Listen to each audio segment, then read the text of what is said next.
This podfic contains content that may be disturbing for some viewers, including mentions of violence, guns, and physical and emotional abuse. Please check out the complete list of content warnings in the description, and proceed with caution if you are sensitive to these topics. Hello my lovely little gemstones, it's Saphira, and today I'll be reading When the Chips Are Down by Whiskey with Patron. Chapter 51. #NoRegrets. Thomas looked shocked when he lowered the letter. You're kidding. Unfortunately, no, Dice said. Patton's given himself up. The staff in the hotel have said that they haven't seen him in here, and many of the guests are saying they caught sight of him leaving the building.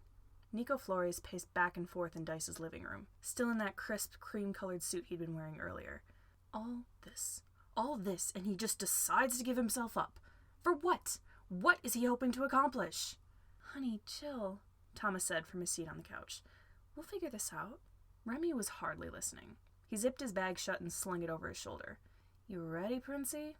Price, who had changed out of her fancy outfit she'd been wearing in the lounge, shoved a gun and a knife into a bag she'd borrowed from Dice. Yeah, just about. Andy, you hooked up to my phone? Andy gave her a thumbs up, slouching in her seat on the couch with her laptop in front of her. You're good to go. Nico paused in his pacing. Ares Justice is in Clawmore. That's where Poison Dart is headed. So we've got to get to Clawmore, Remy said. Price, can we use your car to get there, or should we take my bike? Car's almost out of gas, and we don't have time to fill up. Bike's probably faster anyways. She dug her keys out of her pocket and tossed them to Andy. Hold on to those. If you guys need to get to Clawmore, take my car. Andy nodded. Will do. Someone needs to stop him before he can get in there, Nico mused. And if he's already in Wrath's base, there's no way the two of you will be able to get in on your own. You need someone who can sneak you in there. He pulled out his phone. Luckily, I know just the man. Janus had just walked back into the staff room when his phone rang again. He grimaced and prepared to hang up again, thinking it was Ares Justice, but a different number was on screen. He recognized it and answered the phone with a heavy sigh, ignoring the curious gazes of DW, Emil, Logan, and the kids. Mr. Chimera, Nico Flores said on the other line. Apologies for bothering you again. I have a huge favor to ask of you. Janus wanted to scream. What is it? Poison Dart has given himself up to Wrath. Janus blinked. I'm putting you on speaker. He set the phone on the table. Explain, please. Who's all there? Logan Minder, DW, Emil Picani, Patton Hart's 3 children, and his niece, Diana Short. Now, explain. Nico Flores took a breath. Okay, Patton Hart's revealed himself to be Poison Dart, as is obvious through the news bouncing around. And, Dormir, would you like to explain what happened after the meeting? Sound rustled through the speaker as Flores' phone was passed to someone else. Hello, a quiet but familiar voice said. Remy, Logan scoffed. What are you doing there? Let me explain, nerd, Remy snapped. Mr. Chimera, sir, I'm Remy Dormir, Patton's friend. I'm aware of your existence, Janus said. We met once when you broke into my bank using the secret entrance. Remy laughed nervously. Yeah, sorry about that. Don't kill me, hon. I was just doing a job. Hi, Remy, Roman called out. Hey, kiddos, Remy said. What happened with Patton? Janus interrupted. Remy swallowed. Right. We went to a meeting my cousin Dice was holding. Patton and I left after things got violent. I went back up to Dice's penthouse, and Patton went to the bar, I think. I decided to go looking for Patton, but when I got to the bedroom the room I was... he huffed. I was sharing a room with Patton, he blurted in a rush, and I went in there, and I saw that he left me a letter, and in it he said he gave himself up to Wrath's blade. Everyone in the room was quiet. You shared a room with Dad? Virgil asked finally. DW shook her head. Not the thing to focus on, kiddo, she whispered. Emil put his head in his hands. Why on earth would he do that? He mumbled. I don't know, Remy admitted. Maybe he felt guilty or something? But me and my bounty hunter friend, Price, are headed to Clawmore to rescue him, and we need someone who can get us into Wrath without being noticed. Mr. Chimera, sir, I know we didn't start off on the right foot, but please, if you do this for us, I owe you a huge favor." Janus let the words process in his head. He glanced around the table, at Emil and DW's concerned faces, Logan's mildly confused yet curious expression, and the 4 kids, all in different stages of fear. Janus took a deep breath. "My job is to make sure that Patton's kids are safe and happy, and I suppose rescuing their father will make their mental health slightly better. If not for Patton, I'll do this for the kids." "I'm coming with you," Logan and DW said at the same time. "Logan, no. DW, yes," Janus said. "Logan, you're still injured, and I need you to stay here to be my anchor. If anything goes wrong, Emil can come help, but you are staying here where it's safe and taking care of the kids." He pointedly looked back and forth between Logan and the kids, trying to get across what he didn't want to say out loud. "If anything happens to us, you're taking care of these kids." Logan looked like he wanted to argue, but he nodded. "Okay. I'll call you and keep you on the line while you're in there." The other line rustled again, and a new voice piped up. "Hey, Logic. I'll get you on the line too. If we're working together, it would be best if we can communicate." Logan blinked. "Anxiety? Yeah, man," the voice said. "How are those twins doing, by the way?" They're all right. Physically, at least." He shook his head. "Please give the phone back to Remy. We still need to work things out." "Sounds good, man." The new person left, and Remy came back to the phone. "Sorry about her," Remy said. "Should I meet you at the bank, or should we stop near Rathspace instead?" "Rathspace," Janus said. "It's closer to the edge of the city you'll be arriving at, so you'll get there sooner, and that gives us time to get there as well. We'll be leaving for Rath as soon as we're ready." "We'll meet you there," Remy said. He hung up. Janus pushed his chair out and stood. "DW, are you willing to go in there to help me save him?" DW set her jaw. "For these kids? Absolutely. Then let's get ready." Remy started the engine of his motorbike. "Princey, you're putting on a helmet." Price groaned. "Come on, I just did my hair." "Beauty won't protect you from dying in a car crash, Princey," Andy's voice said through Remy's phone in his pocket, "which is a shame because you have a lot of it. Beauty, I mean." Price hid her face in her hands for a brief moment to cover her blush. "I didn't come here to be flirted with," she said. "Are you complaining?" Price huffed. "No," she admitted. Remy hopped on the bike and shoved his helmet on. "Come on, Princey, hurry up. We don't have all day." Yeah, I'm going." She sat behind Remy and wrapped her arms around his waist to keep herself steady. "You've spoken to Chimera, right, Sunglasses?" "Yep." "Any advice?" Remy paused to think about it. "You know those old legends about the Fae folk?" Yeah. Why?" "Talking to him is a bit how I imagine talking to a Fae. He's tricky. He'll twist your words, gaslight you into thinking you did something you didn't, and every word that leaves his mouth is probably a lie, or a half-truth. I would honestly advise you to not even give him your name. For all I know, the guy is literally a Fae in disguise." Price paused. "Right. Let's just get going." "Right, yeah." Remy backed his bike out of its parking spot. With a startled yelp from Price, he sped out of the parking lot. Patton stepped out of the taxi. "Keep the change." The driver stared at the wad of cash Patton had handed them. Are you sure, man?" "Yeah. Thanks for the ride." The driver blinked, but they pocketed the money and drove off with a confused shake of their head. Patton turned to face the building he'd been dropped off at. It looked like a slightly worn-down apartment complex, but Patton knew it was much more than that. Patton walked up to the entrance and paused just outside. He looked up at the camera poised over the doorframe. He glanced at the glowing scanner on the wall next to the doors. The quality piece of technology looked very out of place amidst the cracked windows and peeling paint. Patton set his backpack down and rummaged through it.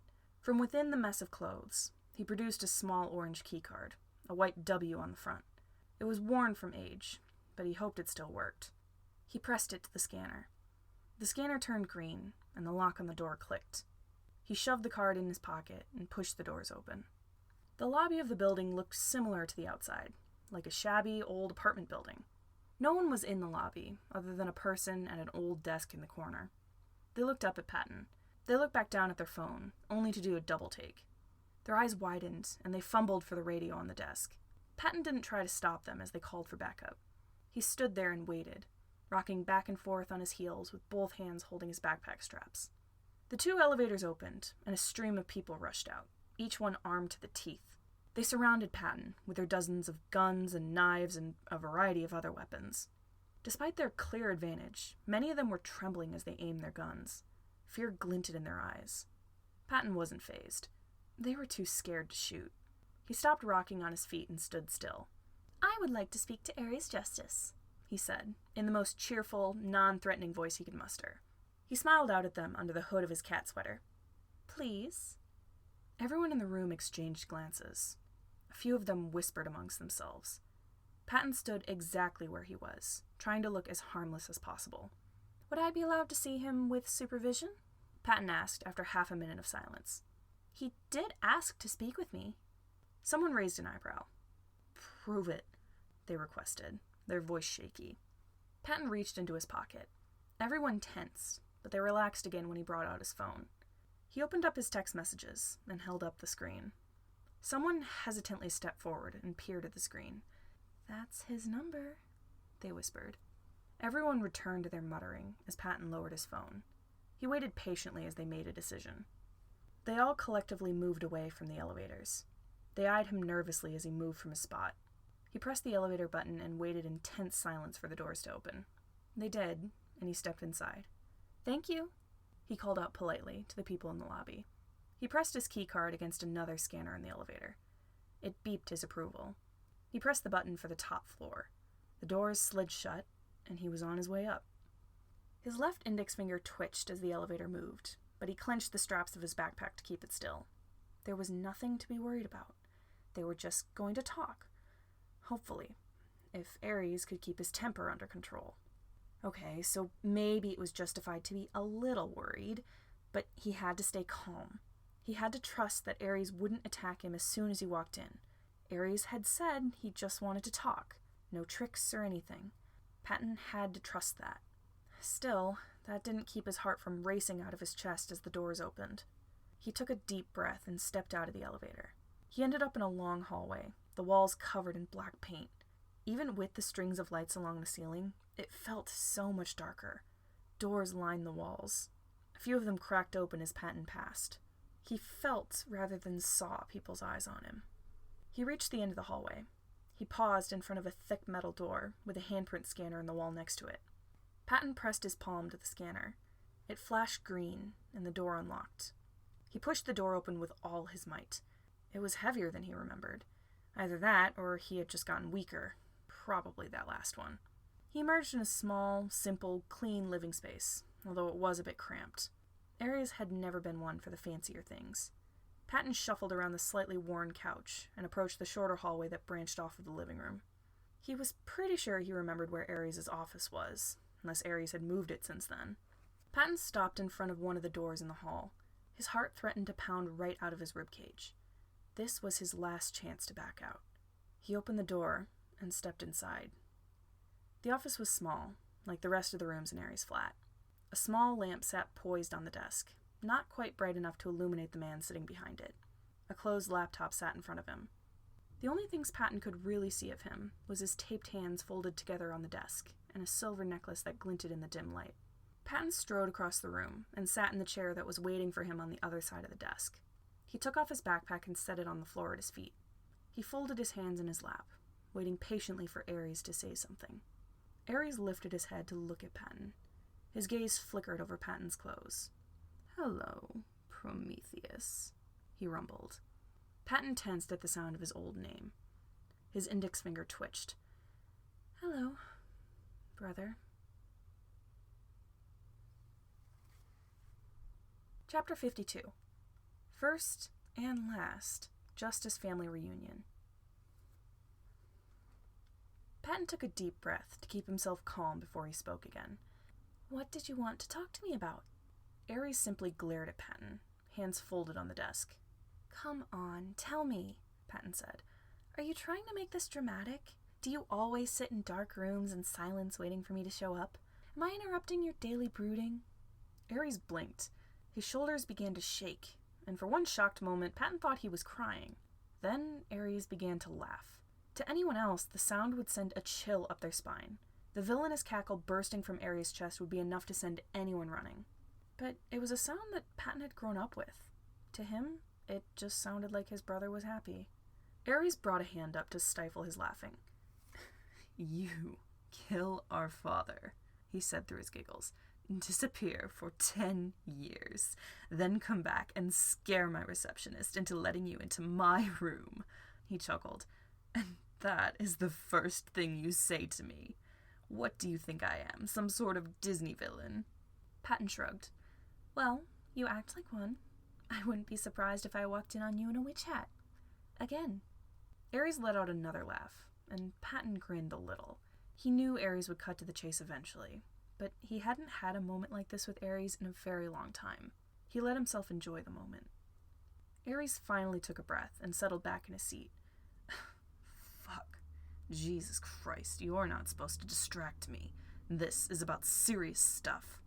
Or we can just pretend everything's fine and go our separate ways, Patton suggested. Aries shook his head, the smile slipping off his face. Prometheus, a few jokes aren't going to fix this. You know exactly why I wanted to talk to you here. Patton's face fell. He did know. I'm not sorry, he said. Aries' expression hardened. I know. Do you actually care that I killed him? Aries was silent for a moment.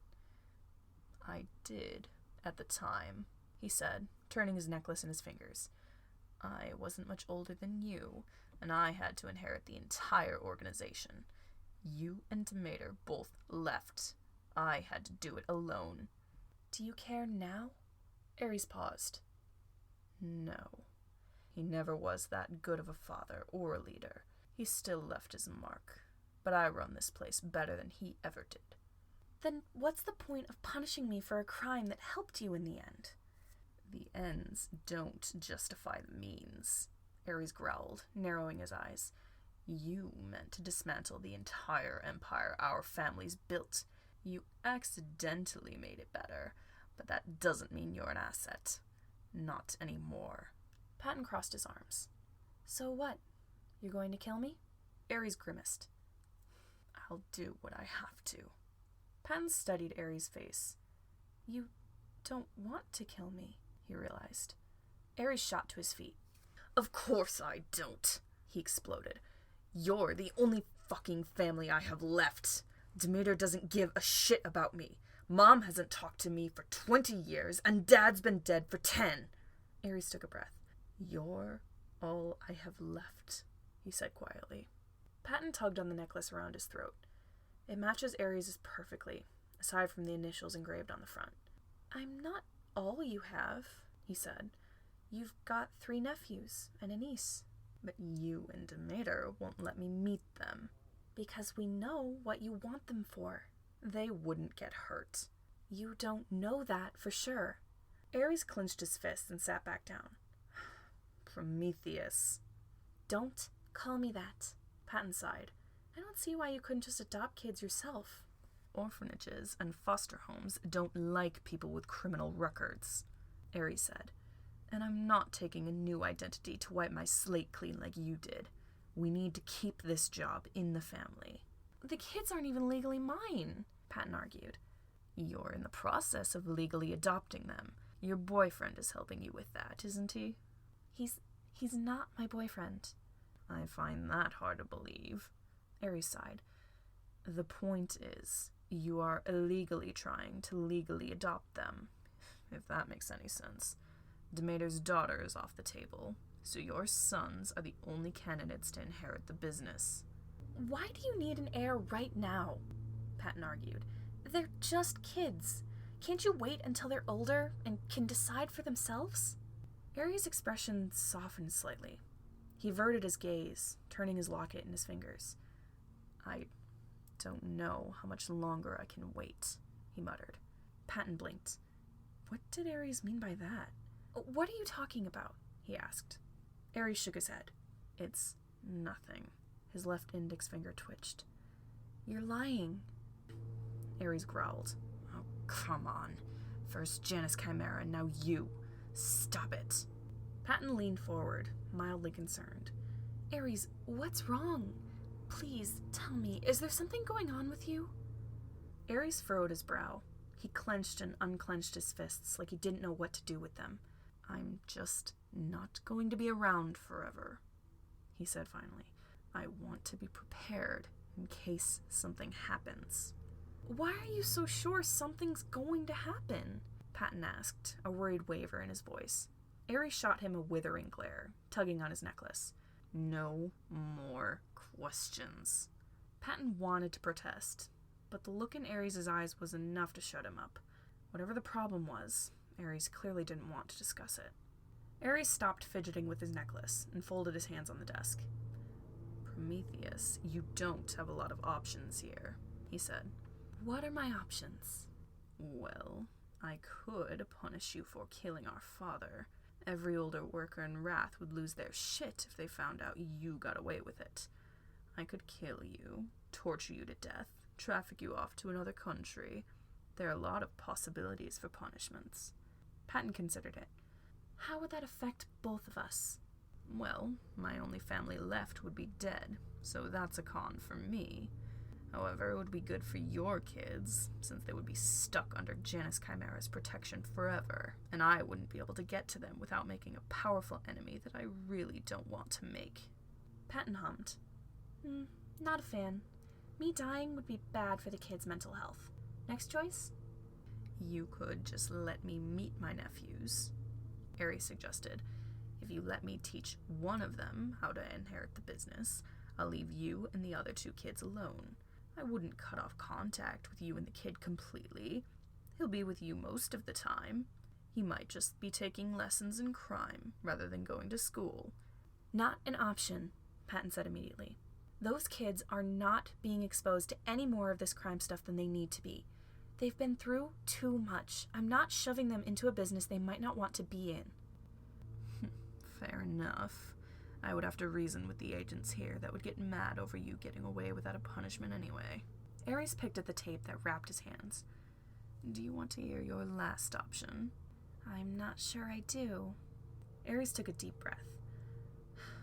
I can't get away from this without doing something about you. The best choice for both of us is for you to join Wrath's blade again. Patton tensed. He knew Ares was going to say that at some point, but he was hoping against hope that maybe he wouldn't. And what would that do for both of us? Patton asked, his voice quiet. It would leave your kids in the constant protection of Chimera, for one, Ares said. It would give you a place to stay, where you don't have to keep running from people who are out to get you. You can utilize your skills as an assassin and do something more useful with your life, rather than pretending to be a suburban dad. I could pass the business off to you once it's time, so I wouldn't have to worry about finding someone else. If you don't want your current kids to be responsible for being your heirs, you could probably find a surrogate to have a kid with you, so you can raise someone specifically to inherit the business when you're gone. I don't want to do that to a kid, Patton said. You were raised to be the leader, and look how you turned out. Ares sneered. At least I ended up better than you. You killed someone once because they dented your car. Your entire life is built around crime. I don't want to raise a kid just to be a criminal. They should get to choose what they want. Oh, get over yourself, Ares scoffed. Don't act like you have a moral compass. I have more morals than you, Patton snapped, anger building in his gut. I thought you would have stopped the human trafficking after Dad died. I can't afford to quit that, Ares said. And I am not going to teach a kid that making money and keeping a crime business afloat is more important than the lives of other human beings. People matter more than business. Where was that sentiment for your entire career as Poison Dart? Did you not think twice for anyone but Janus Chimera? Patton stood. This conversation is done. I'm going to my room. He had to leave before both of them lost their temper. He turned and walked to the door. Think about it, Prometheus, Ares called after him. You don't have a lot of options here. Don't make the wrong choice. DW took her eyes off the road to glance at Janus. "Are you okay?" Janus couldn't blame her for asking. He couldn't stop fidgeting. He tugged on his gloves, bounced his leg, chewed on his sleeves. He wasn't exactly the picture of relaxation. "Frankly, no," he said. "I don't know what we're going to find when we get in there. I'm half expecting to see Ares dead on the ground as soon as we walk in. I don't know." "I don't know either," Logan's voice admitted through the speaker of Janus's phone. "But Remy knows Patton better than we do. Maybe he can do something before things get out of hand." Janus nodded. He and DW were just meant to sneak Remy and his bounty hunter friend into the building. They didn't have to interfere in anything else if they didn't want to. Janus had every intention of leaving Patton to Remy. They turned down another street. Janus tensed at the sight of Rathsblade's headquarters towering above them. It just looked like an old apartment building, but Janus knew it wasn't what it seemed. They parked a little ways down the street, just out of sight of Rath's security cameras. It didn't look like Remy and his bounty hunter friend had arrived yet, so they had some time to kill, it seemed. Janus took that time to send an email to Ares Justice, requesting a meeting in person. Even if Ares said no, Janus and DW had no choice but to go in. They had to know what Patton was doing here. Janus received a response from Ares within seconds. "Janus, dear, I'm flattered that you are thinking of me. How kind. Unfortunately, I'm dealing with a tiny issue that has me a little temperamental.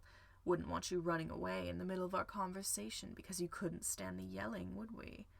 In conclusion, stay the fuck out of my building. A Justice." "Does he always speak like that?" Logan's voice asked. "No, not exactly like this," Janus said. "He usually signs his emails with an orange heart, and he never sounds outright angry, like he does at the end there." "Then something's definitely wrong," DW muttered. "Patton must already be in there," Janus said. "Perhaps it's better that Ares declined. When he sees us, he'll be too annoyed to notice Remy and his friend sneaking Patton out of the building." He lowered his phone and stared out the windshield at Rath's base. Now all they had to do was wait. Virgil hated the waiting. Mr. Minder sat at the table in the staff room, frantically typing on his laptop and occasionally saying something to Janus through his phone. Dr. Bacani had left the room to smooth some ruffled feathers with the people in the building who were currently panicking. Virgil was on the verge of panic himself. He hardly knew what was going on. All he knew was that Dad had gotten himself into trouble. Roman and Remus didn't seem to know what to do with themselves. Roman had busied himself by writing in the notebook he'd brought with him, but he kept sighing and huffing and running his hand through his hair in frustration. Remus settled himself at the opposite end of the table with his sketchbook, huddled over the pages to hide his drawings from everyone else. Occasionally, he would pause in his sketching to tap his pencil on the table in an aggravated 6-beat rhythm. Diana didn't look any more calm than Virgil felt. She paced back and forth, turning her necklace between her fingers. She couldn't seem to stop fidgeting with it. Virgil didn't like how stressed everyone seemed. He wanted to demand answers from Logan, or go find Dr. Bacani and ask him questions about what was going on, or go to wherever Dad was and help him. He didn't want to just sit here and wait. Virgil shoved his hands into his pockets. His fingers grazed against a piece of paper. Dad's letter was still in his pocket. Well, if he was going to read it at any time, now might be good. Virgil needed something to distract himself from the growing anxiety in his gut. He took the letter out of his pocket and held it in front of him. He ran his thumb over his name written on the paper. Dad was in trouble. These could be the last words he might ever hear or read from Dad. That thought was terrifying. It almost made him want to put the letter back in his pocket. He steeled his nerves and dug his thumb under the flap of the envelope. The flap ripped when he tried to open it, and he struggled to open it the rest of the way, tearing it open in tiny rips along the top of the envelope. He was careful to keep most of the envelope intact, so his name wouldn't be ripped. He finally got it open and tugged out a few folded-up pieces of paper. Tossing the half-ruined envelope to the table with one hand, he took a deep breath and flipped the paper open with his other hand. He had already read the first part of the letter on the first page, the part that told him how to get to Chimera and find Janus. He lightly skimmed over that part to find where he left off. His stomach flipped when he found the part he hadn't read. Was he ready to read it? Virgil took a deep breath to calm himself and started reading. Virgil, I know you probably won't read this until you get to Chimera. You likely prioritize your brother's safety over reading the rest of this letter. Chances are you're not reading this full thing all at once because you want to get out of the house as soon as possible. I'm proud of you for that, in a way. You've got a good head on your shoulders. You know how to step up and take responsibility, even though you shouldn't have to. And I'm sorry for putting the safety of you and your brothers in your hands. I have no other choice, but I trust you to keep your priorities straight. Well, straighter than me, at least. There's a lot that I haven't told you. A lot about our family, and my past. I don't have a lot of time to write this, but I'll do my best to tell you everything. I used to be an assassin. I know it sounds crazy, but just ask Janus Chimera. He'll tell you. I know you think assassins are cool, and I hate to burst your bubble, but being a hitman is not as cool as you think. It's scary and dangerous, and I've hurt so many people I never wanted to hurt, including the leader of the gang that's chasing me down. I hurt, shot, killed the old leader 10 years ago.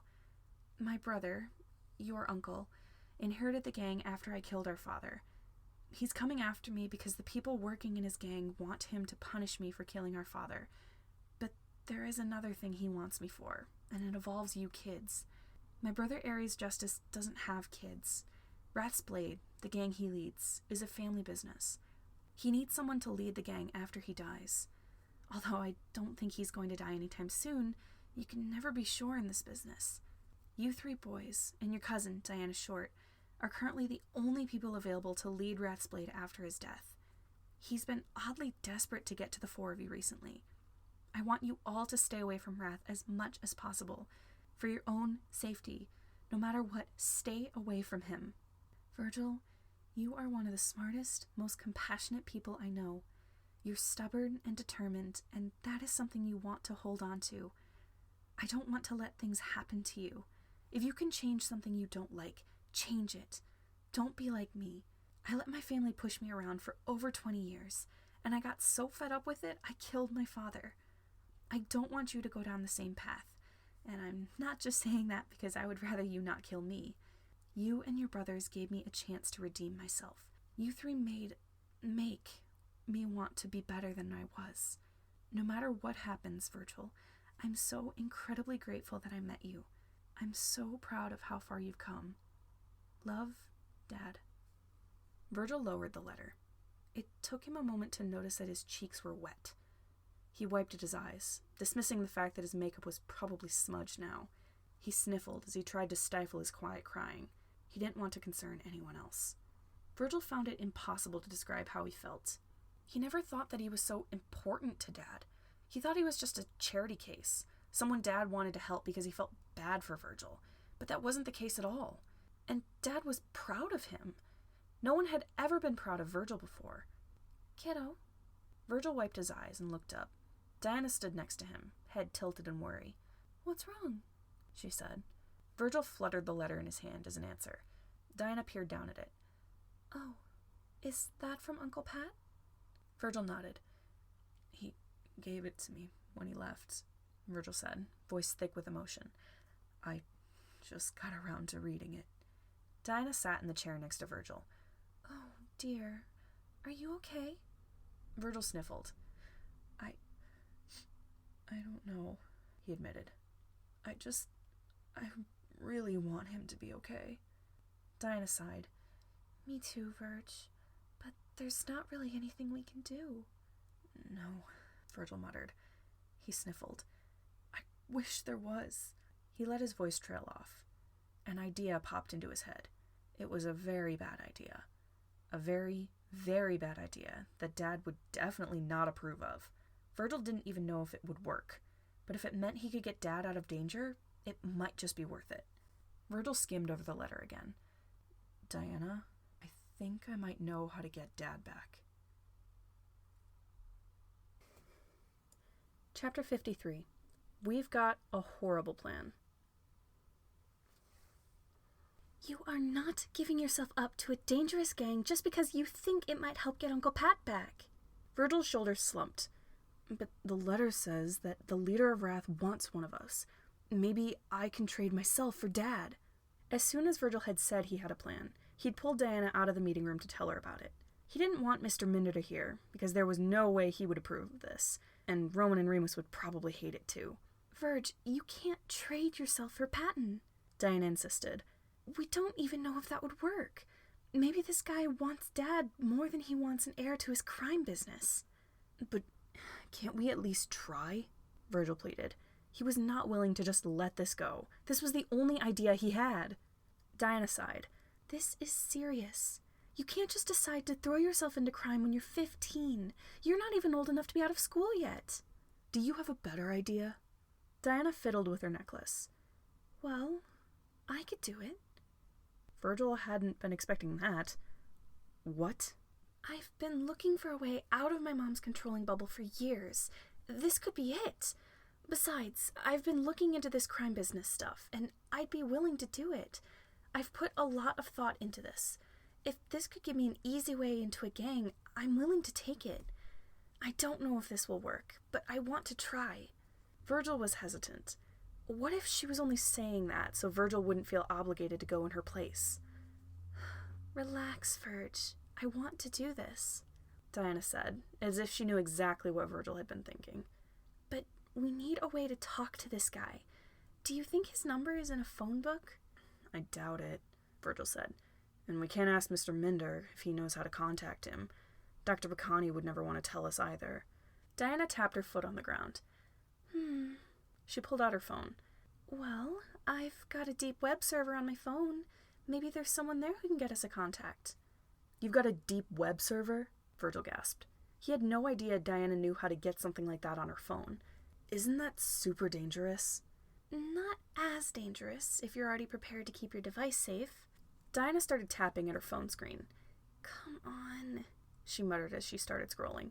There's gotta be someone. Virgil shifted so he was standing right next to her. He peered over her shoulder at the screen. Didn't Logan say something about another hacker he was working with? Diana hummed. Maybe. He called them anxiety, right? I think so. Diana scrolled back to the top of the screen and typed something in a topic search bar. Still tapping her foot, she skimmed the results. Well, I'm willing to bet this person is them. On her screen was someone with the username of My Chemical Anxiety. It could be, Virgil muttered.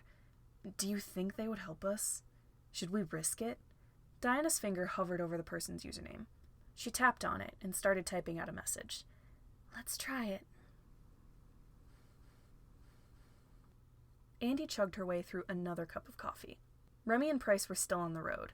That left her, Nico Flores, Thomas, and Dice in the penthouse to wait. She had nothing to do, not at the moment, so she figured it couldn't hurt to scroll through the forums again. Nico and Thomas were on the opposite couch, Thomas shaking his head in disbelief as he ranted to Nico about Patton. Nico simply nodded along and let him speak. Andy wished she'd knew about Thomas's big connection to Chimera earlier. She would have loved to ask him to pull some favors for her. As for Dice, he couldn't seem to sit still. Tray of coffee mugs in hand, he rushed back and forth between the living room and the kitchen, setting mugs on the coffee table for the other three, and chugging a cup of iced coffee with his free hand. Making coffee must have been something he did when he felt nervous, because he couldn't seem to stop. Sunglasses askew, scarf crooked, jittery from caffeine, he looked more anxious than Andy felt, and she felt plenty anxious. There was nothing she could do, so going through the forums was all she could think of right now. That did nothing to get her mind off her predicament, however, as word had already spread about Patton giving himself up to wrath, and every post in the forum seemed to express that. People screamed about Poison Dart showing up at Wrath. Others said he'd already killed Ares Justice, which was unlikely, and a select few were, oddly enough, trying to start a conspiracy that Patton was having an affair with the leader of Wrath. Andy half wanted to disprove that theory by replying that they were brothers, but that information wasn't public, so she held her tongue. A message popped up in her DMs. She sighed. Jesus, she'd gotten more messages over the past 3 days than she ever had in her 5 whole years of hacking. She pulled up her DMs and glared at the new message. A user she didn't recognize sat in her inbox. The account they were using was probably a throwaway account, as it had a dozen numbers tacked onto the end of the username. Andy skimmed the message. Hello. Sorry to bother you. We know you're working with your friends to help Patton Hart, but I think I can help. Please get me a way to contact Ares Justice if you can. If not, that's okay, and sorry for bothering you. Andy blinked. This person, they could not be in the business for long if they had a peppy attitude like that. And the politeness? Andy had never spoken to someone on the site like this. Although it could easily be a manipulation tactic. Andy got the feeling that wasn't the case. This person must have been new to the business. If they hadn't been scammed out of everything they owned by now, it was only a matter of time. God, Andy was going to have to protect this person, wasn't she? She heaved a sigh and typed out a response. Look, kid, I don't know exactly what you want from me. I don't know if I can trust you, and you really shouldn't be trusting random-ass people on this site. I'm willing to bet you don't even have shit to pay me with, so that's a no. Andy thought that would be the end of it, but another message appeared after a minute or two. She reluctantly clicked on it. We're pretty sure that you're working with our friend Logan. If so, we know you have the means to help us, and we hope you'll do so. If not, we'll gladly leave you alone. Dice placed another coffee mug on the coffee table. Andy chugged half the coffee before turning back to her laptop, considering what she wanted to say. This person, or people, if the multiple pronouns was anything to go by, knew that she was working with Logan. So maybe, just maybe, she could trust them. And if this kid could help somehow and get Remy out of that dangerous place before something bad happened, Andy would take that chance. Okay, I won't waste your time. I can get you away to talk to him, but I don't know if I can trust you. Show me some proof that I can trust you with Rath's information, and I'll get you something. Andy sat back and waited. She didn't know what this kid would send her next, but it better be something good if Andy was going to willingly help them. Another message slid into view. Andy nearly spit out her coffee. I'm Aries' Justice niece. He needs someone to inherit his business since he doesn't have kids of his own, and I'm the only person eligible for that role. I believe I can convince him to give up Patton if I offer myself in his place. I know Janus Chimera is planning on solving this problem, but I don't see any way this could end well for any of them. I need to help. Dice, Andy shouted. Get your gay ass over here. Dice rushed in from the kitchen, pouring coffee from the pot into a cup of ice. What? Where's the fire? She motioned him over. He cautiously set the coffee pot on the table and stuck a straw into his iced coffee. He sipped on it and peered over her shoulder. Were you aware that Aries Justice had a niece? She whispered, so Nico and Thomas couldn't hear. Dice lowered his sunglasses and furrowed his brow. Yes, I was. His sister had a daughter ages ago. She's got to be at least 18 by now. Demeter Justice left Rath long before that. It's not exactly common knowledge. If someone is reaching out to you claiming to be his niece, I would take them at their word. Andy nodded once. Thanks, bitch. No problem, hun. Biting her lip in thought, Andy considered the message on screen. If it was true that Aries Justice had a niece, and it wasn't a well-known fact, then this person had to be either his niece or be very close to her. This person also knew Andy was working with Logan and Chimera, so maybe she could trust them. This could have been a big mistake, but Andy typed out a response. Okay, I'll get you a cell number. Give me a few, and we can come up with a plan. Thank you. I appreciate your cooperation. Don't worry, I'll fix everything. Andy grit her teeth, wondering whether her decision to help this kid was the right one. She chose to trust the kid's judgment for now. She knew things likely wouldn't end well, with Janus Chimera putting himself into the situation like this. If this kid could help, Andy was willing to take that risk. She glanced at her phone. She didn't know if the others would approve of this change of plans. After a few seconds of consideration, she opted not to tell them.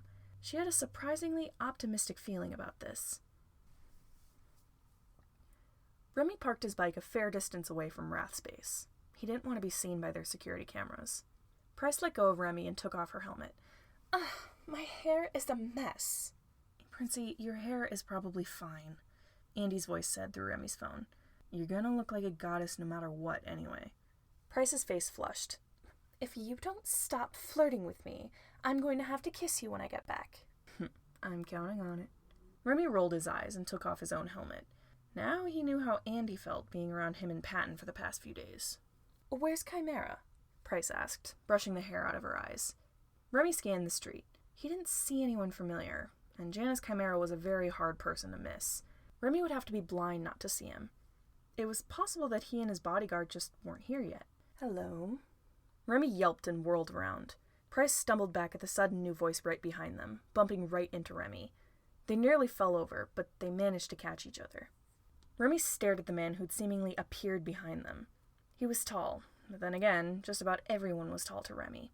A pair of yellow gloves covered his hands. He reached up and adjusted the bowler hat on his head, a mask of indifference on his face. Right next to him stood a woman in a business suit much like his, her hair tied back from her face and arms crossed. Remy gently nudged Price off him. "Mr. and Ms. Chimera," he said, trying to keep an easygoing smile on his face. "Pleasure to see you again." "Mm-hmm," Janus Chimera hummed. Price shot Remy a look, silently asking him what to do. The Chimeras seemed pissed, and neither of them really knew what to do about that. I'm really sorry about, breaking into your bank a few years back," Remy said. "It was just for a job. Nothing personal. No hard feelings?" The two Chimeras glanced at each other. They seemed to share an entire silent conversation before they both looked back at Remy and Price. "You're off the hook for now," DW said. "You're lucky we have more important things to deal with. Like your boyfriend, who could very possibly be killing Ares Justice at this very moment," Mr. Chimera added. "He's not my boyfriend," Remy said automatically. Sure he isn't. And the sky is green too, I suppose. Anyway, do we have a plan for getting in there?"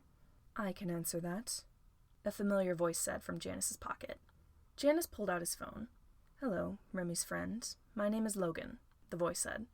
"I am assisting your hacker friend, whom I know as her screen name Anxiety. She helped me get a loophole into Wrath's security system, so their cameras will be on a loop while you're in there. Janus and DW will go in with the two of you, under the guise that you're all acting bodyguards for Janus. Judging by the tension lately, it won't be too much of a surprise that he would travel with more people other than just DW.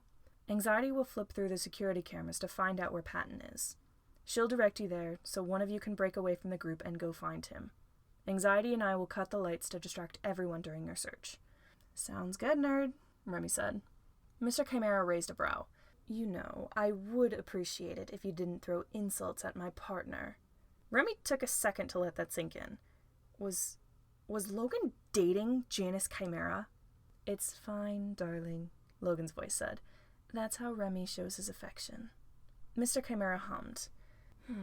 All right." He nodded towards the door. "Let's go.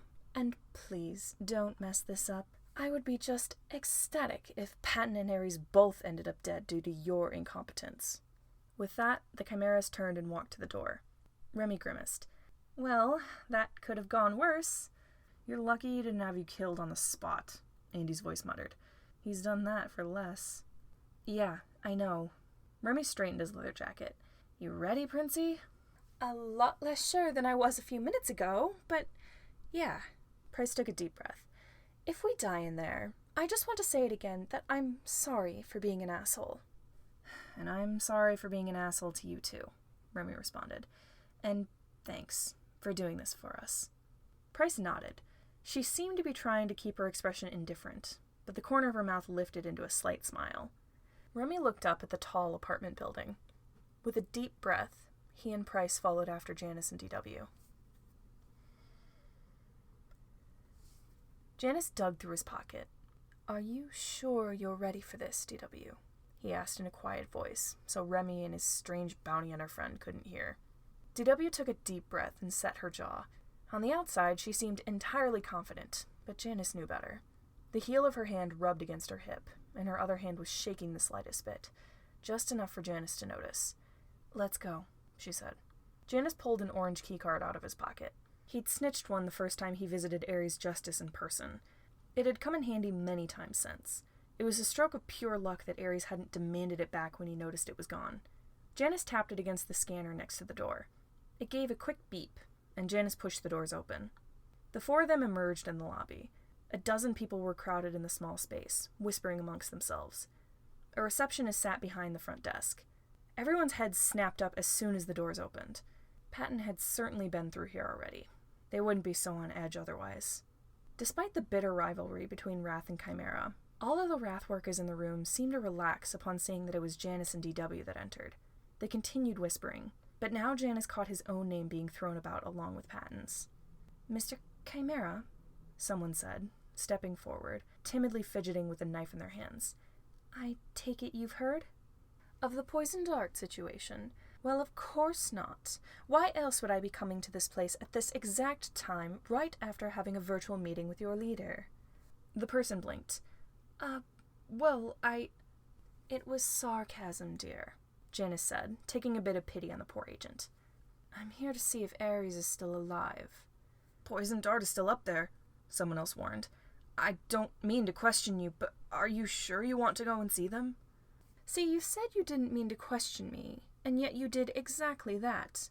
I'm not here to answer questions. I'm here to solve problems. Now, kindly let me do my job. He brushed past the concerned people in the lobby, making a beeline for the elevator. DW followed right behind him. Remy and Price followed suit, albeit more reluctantly than DW. As soon as the elevator doors shut, he tapped his card against the scanner and jabbed the button for the top floor. He tried to refrain from stimming too much. He had to appear calm. Jan, I know you're stressed, DW said, voice quiet, but you might want to tone down the sass. Everyone else is worried too. I know, he said. I'm sorry. The elevator slid to a stop. The doors opened, and Janus resisted the urge to sprint down the hallway. He kept his pace fast, desperately wanting to fix this problem as soon as possible. Remy and Price managed to keep up with him, if only just. DW hurried after him, grimacing as she struggled to match him in stride. Jan, are you sure this is actually going to work? She asked. Janus slowed a little, so DW wouldn't have to run after him. We can only hope. They reached the end of the hallway and paused at the heavy metal door. Janus reluctantly peeled off his glove. He pressed his palm to the scanner next to the door. A beep of acceptance told him that Ares hadn't yet removed him as an accepted visitor in Wrath's database. Of course he wouldn't. Otherwise, he and Ares wouldn't be able to have their little arguments in person. Janus steeled his nerves and pushed open the door. Ares Justice's living space was just as cramped as Janus remembered. Ares was never one for the finer things, but he certainly liked to cram his area with as much stuff as possible. The couch and coffee table were practically touching, and pressed against the back of the couch was a short bookshelf. Janus shuffled past it, DW at his side. Luckily, there were no puddles of blood on the ground, so perhaps Patton and Ares hadn't fought quite yet. Janus brought his phone out of his pocket. Darling, we're in Ares' flat. Have you found out where Patton is yet? Not quite, came Logan's voice. After you meet with Justice, we'll shut off the lights as soon as we find out where Patton is. Sounds good. I may have to cut you off here. I don't think Ares would enjoy having someone listening. In truth, he didn't know if Ares would be able to tell if someone was spying on their conversation. He hadn't noticed last time. Still, Janus didn't want to risk it. He hung up and tucked his phone away in his pocket. Remy, Price, he said, as long as we're in here, you two stay silent. Whichever one of you goes to find Patton will have to be quick, and you'll have to figure out some way to convince him to get the hell out of this building. I don't care which one of you does it. Decide between yourselves. Remy swallowed. Got it. He still wouldn't meet Janus's eyes. At least the little fucker felt a bit guilty for breaking into Janus's place of business. Janus strode down the hallway and took a sharp turn when he found the door to Ares' office. He exchanged a hesitant glance with DW. She seemed nervous, but she nodded. He sharply rapped on the door. Justice, he called. I would like to talk. I'm coming in. With that, he turned the knob and pushed the door open. Thank you all so much for listening. Make sure to like, comment, and subscribe so you don't miss the rest of this series. If you like what you hear and you want to read more, you can find the link to the fic and the author in the description. If you want to check out other podfics I've done, you can click on the playlist linked on the screen. See you next time!